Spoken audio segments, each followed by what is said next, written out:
Hi and welcome to Your World Bay Area 3rd edition. I'm Grace Alcantar. Today we broadcast at the University of California at Berkeley, a world-renowned school. Another thing that's pretty renowned is the game of lawn bowling, which is drawing people together in the city of Oakland. And today we show you how to play this game.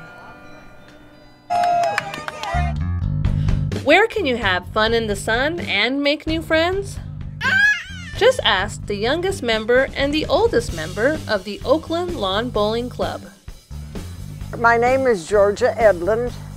I live in Oakland and I'm a lawn bowler and have been for 25 years. A social club and sport, lawn bowling has been around for quite some time.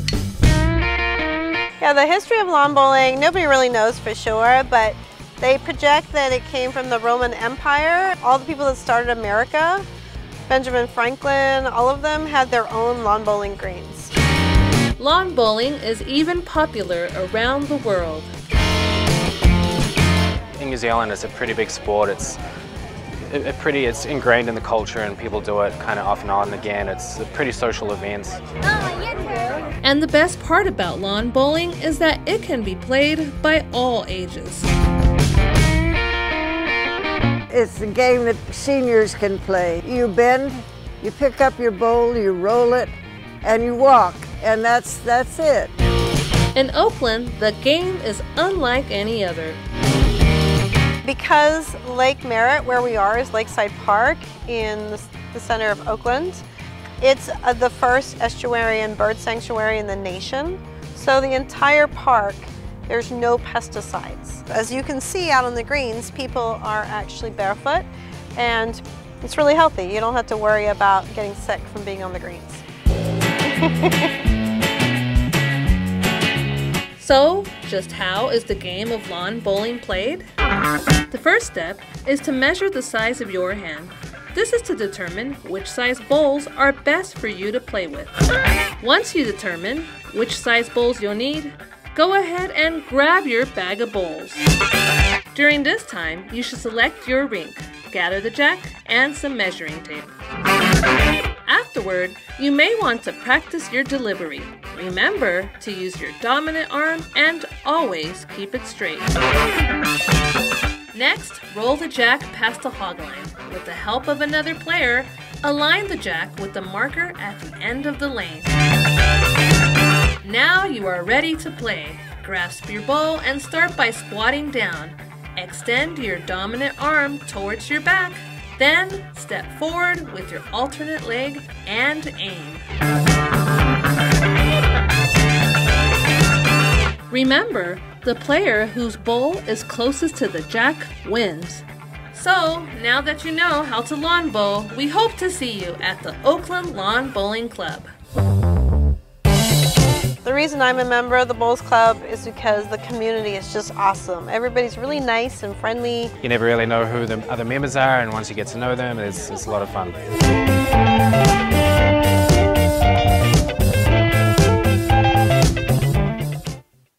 Depression, anxiety. Next, it's a new technique that is helping people to live better. Stay tuned.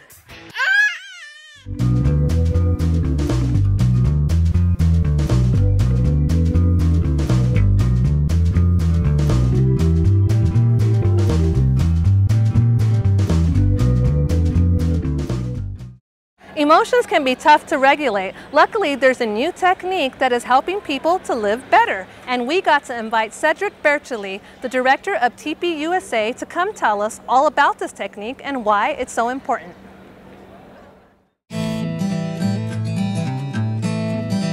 TIPI stands for, in French, Technique for the Sensory Identification of Subconscious Fears.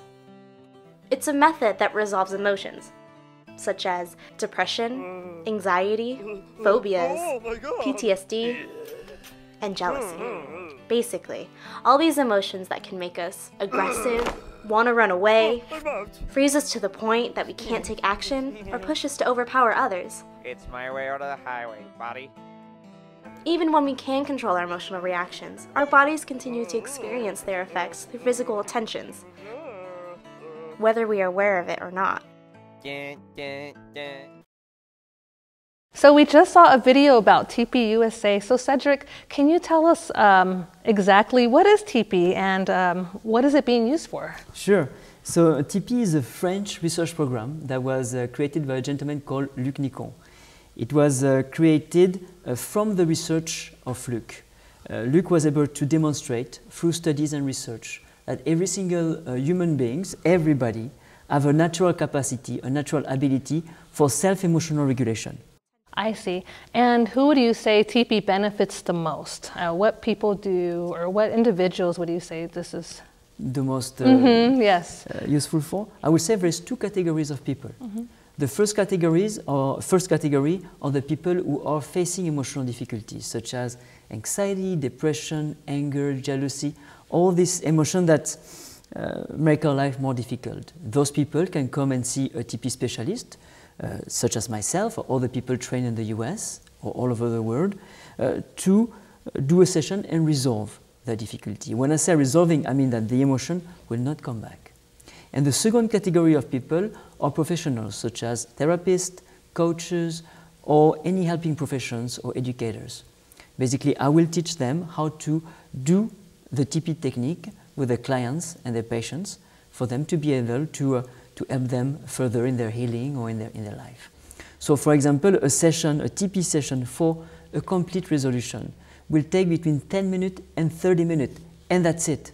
I think that's very different in the sense that, you know, other types of techniques, they take so much longer. You have to go see somebody once a week, and it could take, you know, months or even years to resolve one issue that is challenging in life. Yeah. So I think that this technique is definitely something very important.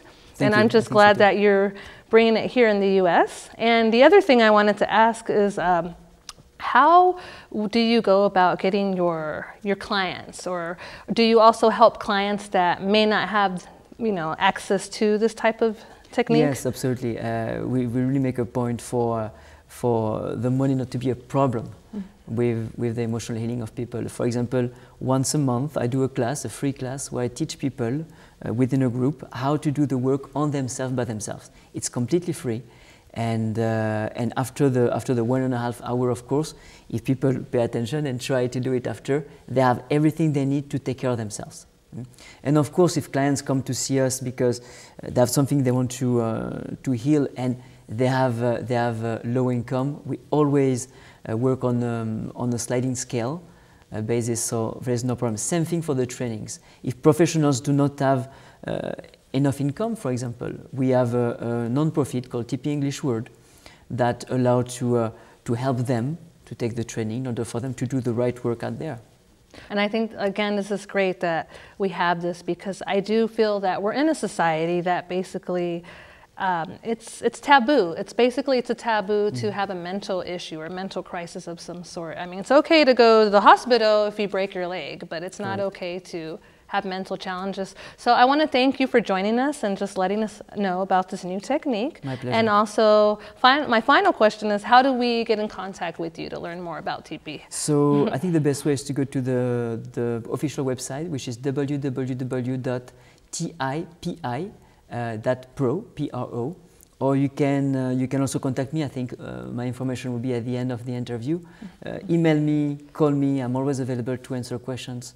And on the website, you will have all the information about the sessions and the training, the upcoming trainings here in the Bay Area and in New York as well. Great. Cedric, thank you again for being on the show, and we wish you much success. And yeah, I just think this is a really, really important Thank you very much for having me on the show. technique. It was really a pleasure. I really appreciate Yes, it. thank you. Thank you. Coming up, meet an individual who is using his talents to benefit the community.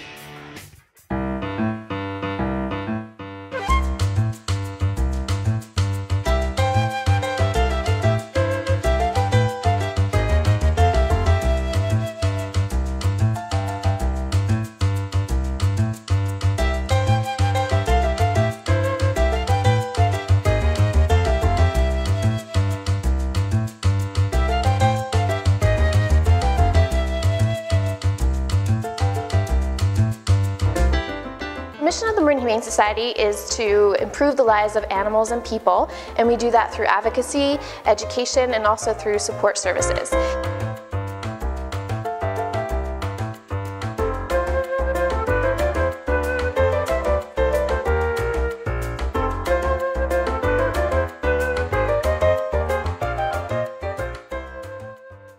He's calling on celebrities and using his talent to benefit the Bay Area community. I'm talking about Mathew Squillante, a design consultant who joined us in the studio to tell us all about his work in branding and design.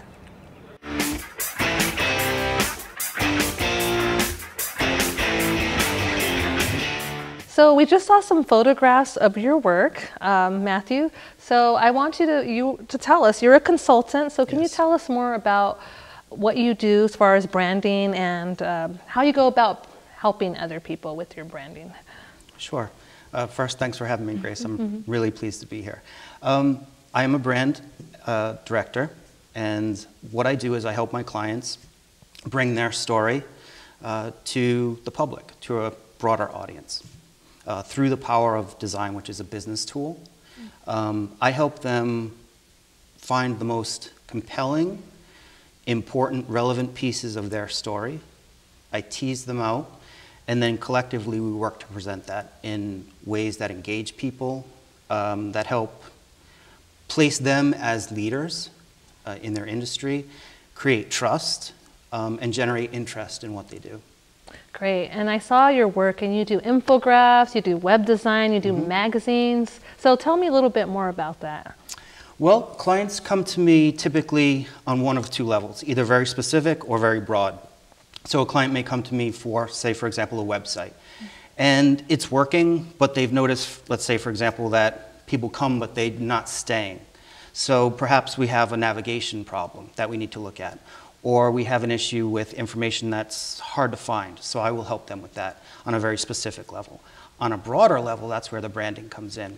And that's a bunch of their communication pieces working together as a team, what we call a brand. And I will look at that with them strategically. We'll redesign those pieces and more effectively tell their story.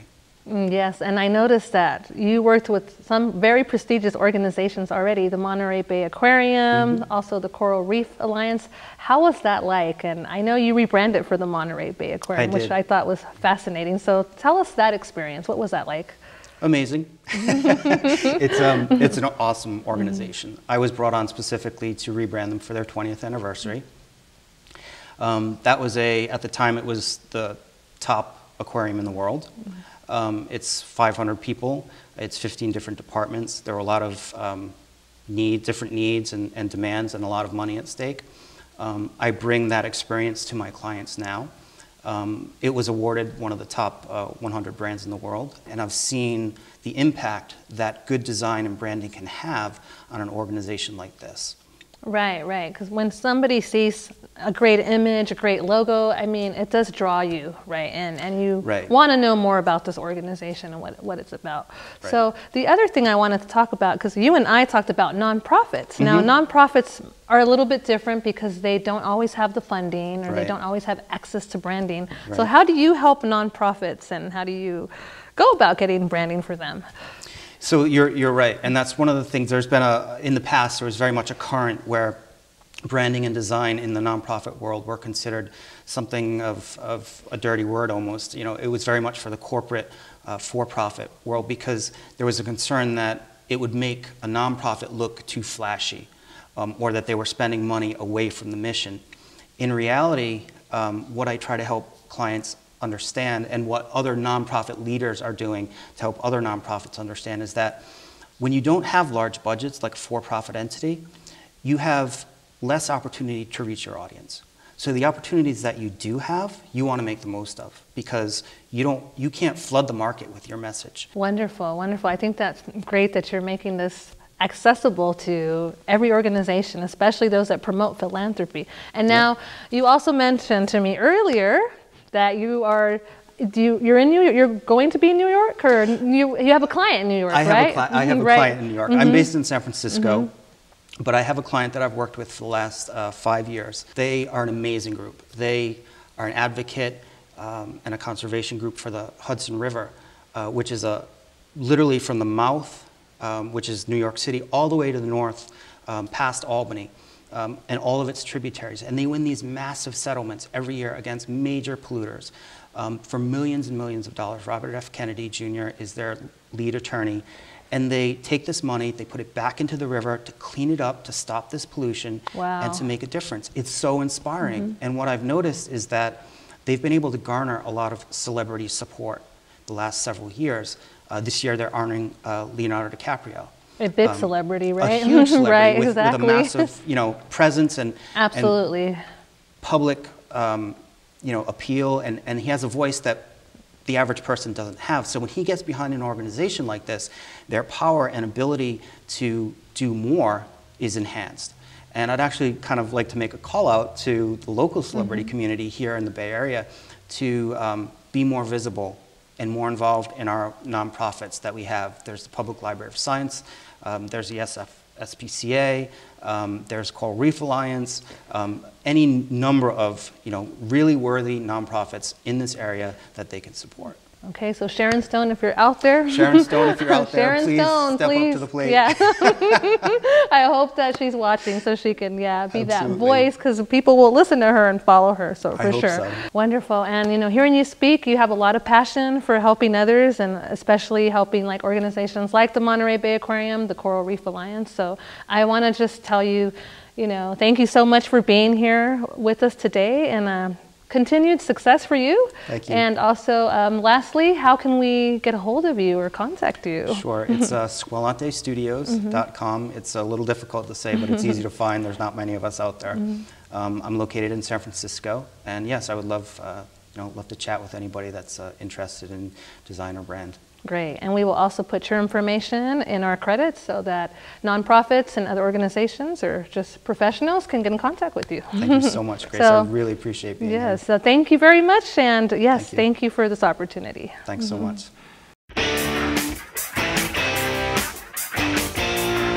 I want nerds and geeks to know that this is a safe environment because the bartender and the manager of the tasting room is the biggest one of them all.